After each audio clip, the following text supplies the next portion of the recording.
Let's get some dubs with Dubwool V.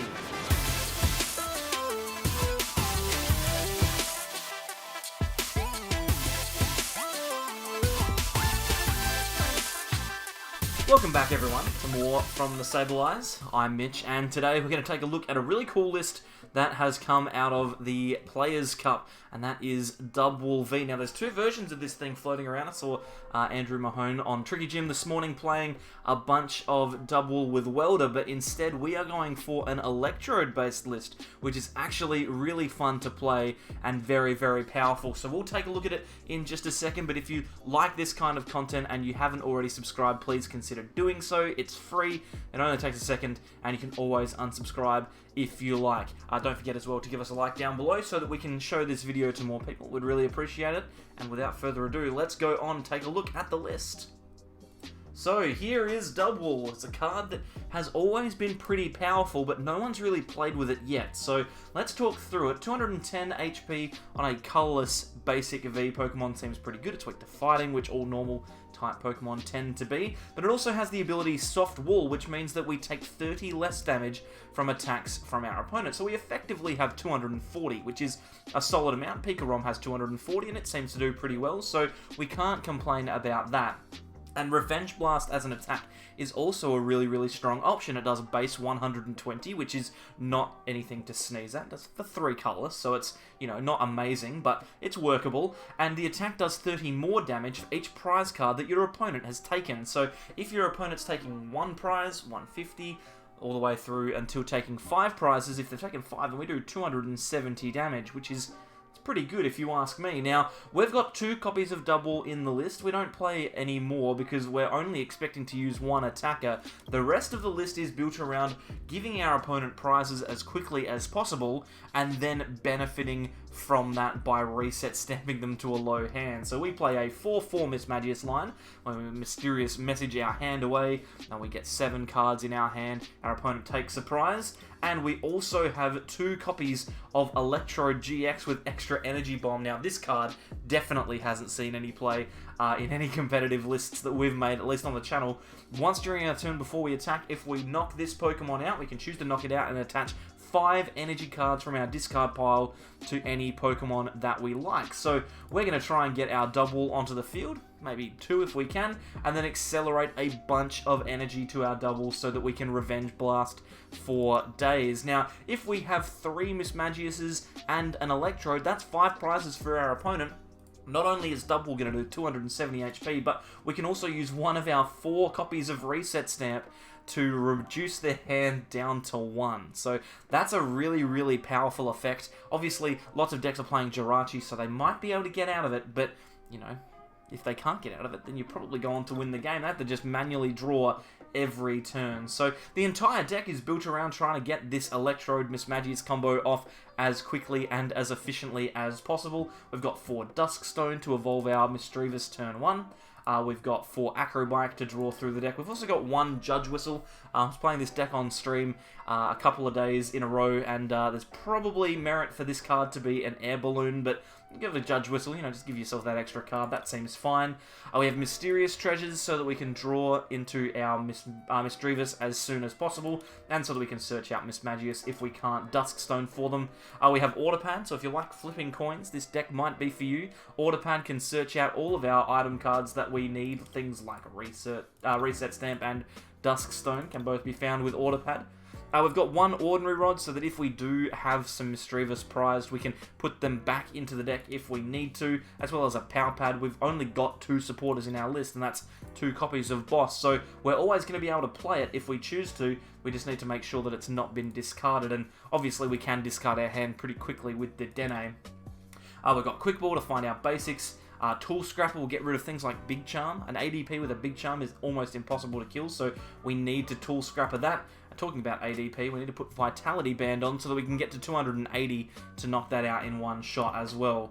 We play Chaotic Swell because we don't want any of our opponents to put their stadiums down, and a Big Charm on ourselves as well so that we can play it onto a Dubwool to give this thing 270 HP. It is a massive, massive goat when it's got the Big Charm on it. The energy line is pretty interesting as well. It is all special energy. There are 8 of them. We're going to try and get as many into the discard pile as possible before our second turn so that we can keep getting them with our Electrode. We've got 4 capture energy, which is obviously very good to find Voltorb and to find Misdreavus. We can put those onto the bench with capture energy. We play 3 speed lightning energy, which is really interesting, but it makes a lot of sense. You can put them onto Dedenne and draw 2 cards, and then use that as a retreat option. And you can also put them onto Electrode-GX as well, so that you can retreat that onto the bench before you blow it up and give yourself some extra energy. We also have 1 weak guard energy, just in case we go up against something like Phalanx, which can be very frustrating because Dubwool is quite weak to fighting. Now, this deck is not going to be a guaranteed win every single game, but it definitely can cheese them. Played heaps of games with this deck over the last couple of days. It is so much fun. I really enjoy it. And it has a pretty solid chance against pretty much anything, as long as your opponent doesn't draw out of that awkward stamp on turn 1 or 2. So we'll take a look at this deck in action on the ladder. If you enjoy it, then check down below. The list is in the description. We'll see how it goes on the ladder.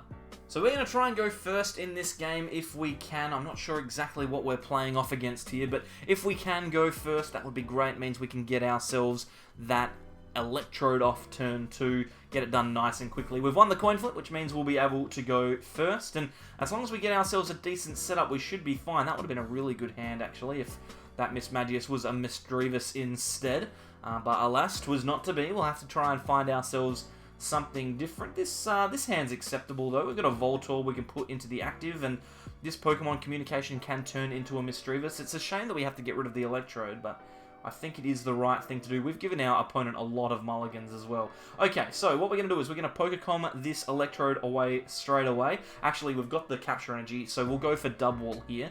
We'll grab that out. We can attach the capture energy to Dubwool, and that will get us our Misdreavus. There are 4 Mismagius in deck, which is good, so we're not going to need to worry about getting those back with Ordinary Rod, and 4 Misdreavus as well, so that's perfect news. Now we can actually play out our entire hand here, Acro Bike a couple of times. This is actually perfect. We can grab the Speed Lightning and discard 1 Weakness Guard. It's good that we've got energy in the bin straight away. I feel like it's better to grab Order Pad here. We could flip the coin. If heads, we'll probably grab a Quick Ball. That's perfect, so we can go and grab ourselves a Quick Ball or even a Mysterious Treasure, so we can grab ourselves another Misdreavus. We can put that onto the bench, and now we're going to be able to Mismagius for 7 cards. So that's almost perfect here. Obviously, we don't want to go too crazy, but if we could reduce our opponent's hand to 3 this turn, I'd be very happy with that. There's actually not a lot we're going to be able to do here. Just looking at this. This does not look like a good place to be in. That's okay, we'll go with Misdreavus. We've got a Mismagius next turn, which is good. We can play down the second Voltorb, just in case our opponent does something sneaky. They're not likely to, but they very easily could take a knockout on our Voltorb, so we do need to make sure that we've got that in the active, just in case.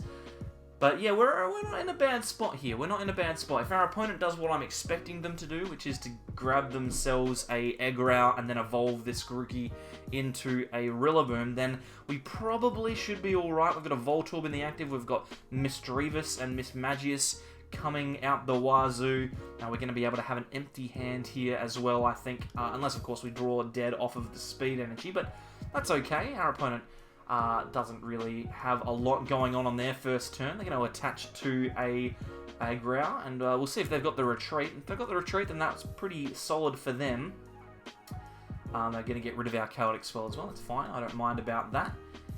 But yeah, I think we're in a pretty good spot. We've got the opportunity to go into pretty much anything we want. They're actually going for Mallow and Lana here. It's their only switch option to get into the active.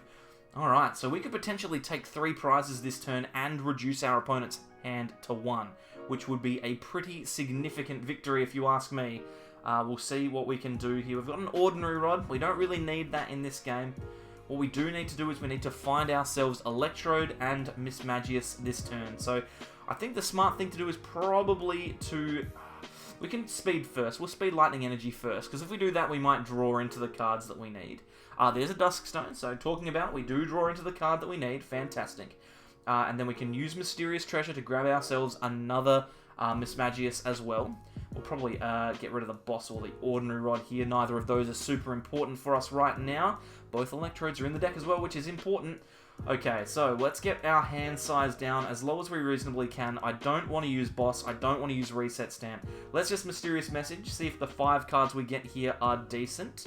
Okay, we've got a quick ball and a Pokécom, so we're guaranteed to get into the electrode. Now it's just a matter of what we go for. We can quick ball away the capture energy. Maybe grabbing Dedenne is not a bad idea here, because we can either con that away or use it. Oh, there's a second Dedenne. How about that? Okay, so we can grab that Dedenne. We can get rid of one of the Dedennes here. That seems fine. We'll grab ourselves the Electrode. Now we're going to be able to play this Electrode into the active. We're going to be able to use Mismagius to put our opponent down to 3 prizes, and then the Electrode to put our opponent down to 1 prize. And we've got the Reset Stamp in hand, so it is going to work here. We're going to be able to get it done.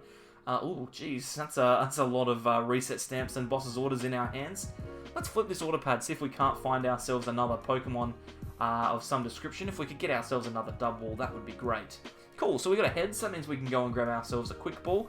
I think grabbing the second Dubwool is probably not a bad idea here. We can get rid of the reset stamp, find ourselves the Dubwool, put that onto the bench. Then we'll be able to use Electrode-GX extra energy bomb. Oh, we should have retreated first. That would have given me an extra energy. What a silly person I am. That's okay. It's fine. We'll get our 3 energy onto 1 Dubwool anyway, and we could have potentially had an extra energy on that second Dubwool. So, bit of a misplay, but not the end of the world, because theoretically we are about to put ourselves into a winning position. We reset stamp our opponent to 1, and then we'll Revenge Blast. This will do 280 damage because our opponent's taken 5 prizes. So now they are left with 1 card in hand and a single Pokemon on the bench. And if you ask me, this is a pretty good spot to be in. So now it's just a matter of hoping for the best. We find the Pal Pad there as well. That's pretty good. If they do play down a Pokemon, then we could potentially gust it out. It's actually a Dubwool of their own here. So I think what we're going to be doing is we're going to be using boss's orders to bring that Dubwool out, because they're going to have it all powered up. We do not want that Dubwool to take a knockout on ours. Oh wow, they've actually got 3 energy on it as well. Let's just bosses that out. Let's just do that. I don't think we need to do anything else. They've got no cards in hand. There's no chance. 47 cards in deck, no cards in hand. We've got 1 prize to take. We are A-okay. There's probably an argument to trying to find the extra energy, but if they take a knockout, it doesn't matter. Oh my god, they got a Dedenne off of the top deck. Wow. That happens. That happens, I guess. But I still don't think there's a single way that this deck could realistically punish me here, especially with that Dubwool being in the bin. The fact that that exists is a bit of a concern. Netball, they're going to grab themselves out an attacker of some description, I presume. They need to attack with an attacker that has a 3 energy attack cost, and apart from Dubwool, I don't think there's a single one that exists, so we could have dodged a bullet by having that Dubwool knocked out, actually. That would have been very embarrassing to watch our entire plan go to absolute hell because of the Dubwool on our opponent's side of the field. They're grabbing themselves out Eggrow here. They've got Absol as well. Now I'm a little bit afraid of the Gust. That could be awkward. We don't have any way of retreating. That's why that what do we call it? Judge Whistle should and could probably be an air balloon, because then Gust wouldn't be an issue for us. Grabbing themselves Rillaboom V as well. If they can retreat, I don't think they can ever knock this out, because it effectively has 240 HP. So I don't think there's ever a turn where this Dubwool V gets knocked out. They're going for the attack with Eggrow here, so I think we might have just done it. They are switching into that Eggrow now. They're going to attack with something, and that's the game, because we can just return knockout with Dubwool. How about that? Our opponent took 5 prizes, and we managed to win. So I have a lot of time for this deck. I think it is a lot of fun, and it's actually pretty competitive. Like, you're not going to win every single game with it. Lots of decks can just work around it, but it is definitely a lot of fun, and it's a deck that you could probably pick up on the cheap, really. Like, I mean, apart from the Dedennes, which they're not too expensive anymore after the trainer toolkit came out. So apart from the Dedennes, this deck's actually pretty affordable. So definitely worth having an investigate and see if you can't put it together on PTCGO. thank you very much for coming along for this one, and thank you to the people who have played this deck over the last couple of days and shown it off. It is super, super fun. We will jump across to the outro now. Here we go. This is all happening. It's all happening too fast. There's a button here to subscribe. There's some videos over here to watch, and there's a playlist down the bottom to sink your teeth into. We're almost at the end of Rebel Clash, so we're going to end up with about 70 deck lists down there that you can take a look at. We'll have some more for our Darkness Ablaze content coming up soon. Apart from that, we'll see you all next time for more from the Sableyes. Bye.